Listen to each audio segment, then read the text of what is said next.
The owners of a Jackson apartment complex cited for not picking up trash is filing for bankruptcy. And you may remember last month we told you about the issues at Chapel Ridge Apartments and the owner pleading guilty to wire fraud.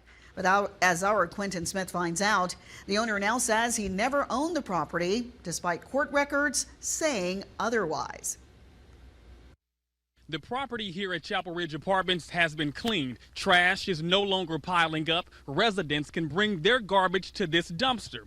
But while the trash issues have been solved for right now, tracking down the owner of this complex to hold them responsible for this neglect seems to be an ongoing problem. In this letter to the Department of Environmental Quality, an attorney representing Frederick Schulman states Schulman was never the owner of the property.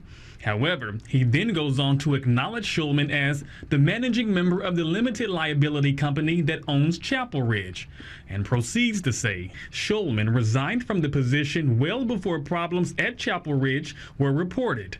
This comes after the complex was exposed for not providing trash pickup for residents.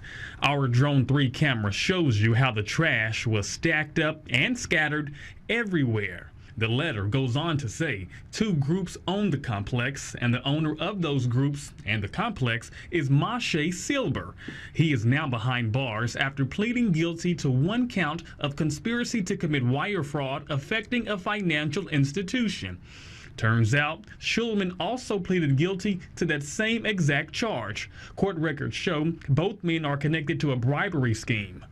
Following this guilty plea, Silber is prohibited from participating in the commercial or residential real estate business. As a result, an agent was appointed to run all of his businesses, including Chapel Ridge Apartments. Just last month, the agent filed for bankruptcy. Residents say they're tired of seeing all of the neglect. Now they want new management to come in, invest, and breathe new life into the complex. Investors that we know are going to contribute and do what we know they can do to help us out over here.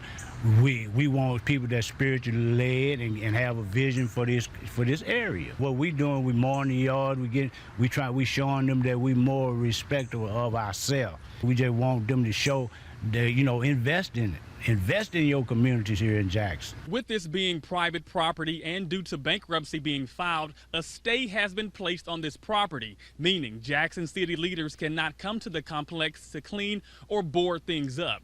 I also want to point out the owners of this complex are still behind on their water bill by more than $730,000. Reporting in Jackson, I'm Quentin Smith.